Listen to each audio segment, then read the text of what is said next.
Happy mornings, hope everybody is doing really well. तो 2 हफ्ते का लॉकडाउन और बढ़ गया और हमारी कठिनाइयाँ और परेशानियाँ और बढ़ गई, लेकिन ये सब हमारे लिए ही हो रहा है।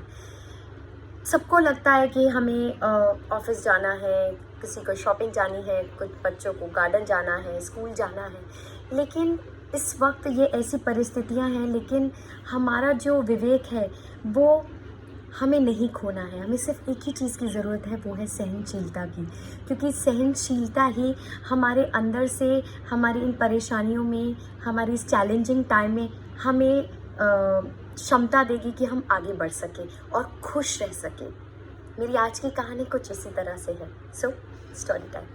एक बार एक आदमी एक संत की कुटिया के पास गया और वहाँ जाके कहा कि मेरे पास में दुनिया का सब कुछ है, धन दौलत परिवार सब कुछ है, मैं संतुष्ट हूँ, लेकिन तब भी मेरे अंदर से अंदर मेरा चित्त खुश नहीं है, इसलिए मैं चाहता हूँ कि मैं आपसे कुछ ज्ञान लूँ और मैं आपके साथ रहना चाहता हूँ।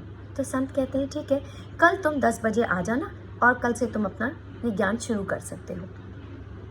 वो चला जाता है और जैसे ही वो जाता है तो वहाँ एक बहन है, एक औरत है जो कि सारे शाला की सफाई करती है, कूड़ा कचरा सब वो उठाती थी। तो संत ने उन्हें कहा कि बहन, कल ये आदमी आए तो वो आने से पहले इसके ऊपर कूड़ा कचरा डाल देना। अब वो बहन डर जाती है, कहती है आप ही कैसे कह रहे हैं, पता नहीं ये मुझे कैसा भाव देगा, भगवान जाने ये क्या करेगा, ये तो पता नहीं, मैं नहीं कर पाऊँगी। तो संत कहते मैं हूँ ना, मैं सब संभाल लूँगा। अब वो आदमी जैसे ही शाला के पास, कुटिया के पास में जाने लगता है, ये बहन जाकर उस पर कूड़ा कचरा डाल देती है।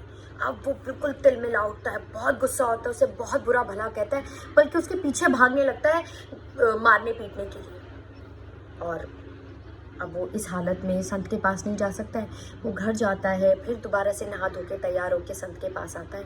अब संत पूछते हैं कि भाई तुम देर कहाँ लग गई, तुम्हें तो 10 बजे आना था। अब वो पूरी बात बताता है कि ऐसे ऐसे मुझ पे ये किया गया, किसी ने कूड़ा कचरा डाल दिया। तो संत ने पूछा कि फिर तुमने क्या किया उस औरत के साथ। कहते कुछ नहीं, मैं तो बहुत बुरा भला बोला, मैंने तो उसको मारने पीटने तक भागा। तो संत मुस्कुराते और कहते हैं कि देखो, अभी तुम्हारे अंदर क्रोध है, अभी तुम इस शिक्षा के लायक नहीं हुए हो, अभी तुम्हें अपना क्रोध थोड़ा सा कम करना पड़ेगा, तुम 1 साल के बाद आओ। अब वो करता क्या ना करता, चला गया। अब 1 साल के बाद दोबारा से संत के पास आता है और कहता है कि अब मेरे में क्रोध कम हो गया है और मैं चाहता हूँ कि आप मुझे ज्ञान दें। तो कहते ठीक है, कल 10 बजे फिर आ जाना। फिर अपनी बहन को बोलते हैं कि बहन इस पर कचरा डाल देना। अब वो कहते हैं कि पिछली बार तो मारने पीटने भागा था, पता नहीं क्या करेगा, मैं नहीं कर पाऊंगी। तो संत कहते मैं हूँ ना, चिंता मत करो। ठीक है, अगले दिन फिर वो आदमी आता है, उस पर फिर कचरा डाल देती है। अब उसको बहुत गुस्सा आता है, वो कहता है कि मैं क्या करूं, बहुत बड़ा बुरा भला कहता है मुझे संत के पास पहुंचना था और तुम्हारी वजह से मेरा 1 साल खराब हो गया और तुम फिर कैसे करती हो। और बोलता बोलता अपने घर चला जाता है, नहा धो के फिर आता है। अब संत के पास पहुंचता है और कहते संत बोलते कि आज तुम फिर देर से आए हो, भाई क्या हुआ। फिर वो बताते कि ऐसे ऐसे एक औरत थी, उसने मेरे पे कूड़ा कचरा डाल दिया, अब मैं ऐसे थोड़ा ना आ पाता। कहते तो फिर तुमने क्या किया। कहते मैंने तो उसे बहुत बुरा भला कहा, अब की बार मैं मारने भागा नहीं। तो संत मुस्कुराते हैं, कहते हैं देखो अभी भी तुम में क्रोध है, तुम 1 साल के बाद आना। अब वो निराश होकर फिर चला जाता है। अब 1 साल के बाद दोबारा आता है। अब फिर संत को कहता है कि अब मैं काफ़ी बदल गया हूँ, अब मैं चाहता हूँ कि आप मुझे ज्ञान ज़रूर दें। संत कहते हैं ठीक है, तुम कल फिर आ जाना 10 बजे, पर 10 बजे आ जाना। कहता है ठीक है। अब अपनी बहन को बोलता है कि बहन कल आएगा, फिर कचरा डाल देना। तो बहन और डर जाती है, कहती है देखो एक बार तो मारने भागा, एक बार मुझे कितना बुरा भला बोला, अब पता नहीं क्या करेगा, मुझे बड़ा डर लगता है। कहते बहन तुम मत डरो, मैं हूँ ना, मैं सब ठीक कर दूंगा। अब ठीक है भाई, संत है, क्या कहती वो बहन भी। अब वो आदमी अब दोबारा शाला के पास पहुँचने वाला होता है कि बहन फिर उस पर कूड़ा कचरा डाल देती है।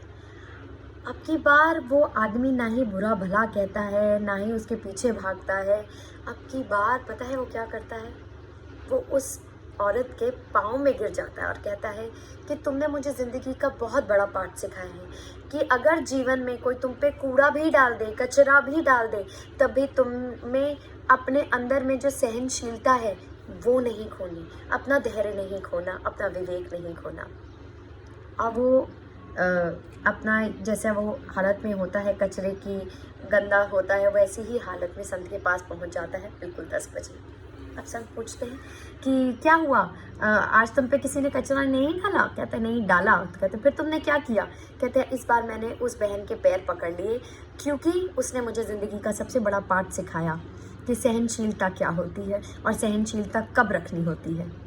अब क्या होता है, वो बहन शाला में पहुंचती है, गुरुजी को ऐसा नमन करती है और कहती है कि उस आदमी को कहते हैं कि ये सब मैं नहीं कर रही थी, ये सब संत जी कर रहे थे। वो चाहते थे कि तुम्हारे अंदर से वो क्रोध निकल जाए, तभी तुम अच्छा ज्ञान लेने के काबिल हो सकते हो। Moral of the story is कि जब तक हमारे अंदर ये क्रोध है ना, गुस्सा है, तब तक हम जीवन में बहुत आगे नहीं बढ़ सकते।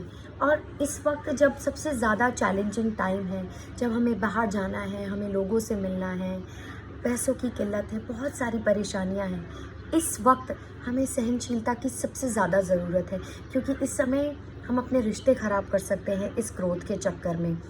हम अपने अनमोल चीज़ें खो सकते हैं इस गुस्से से, क्योंकि क्रोध में फिर विवेक खो जाता है। आशा करती हूँ कि आपको मेरी कहानी अच्छी लगी होगी।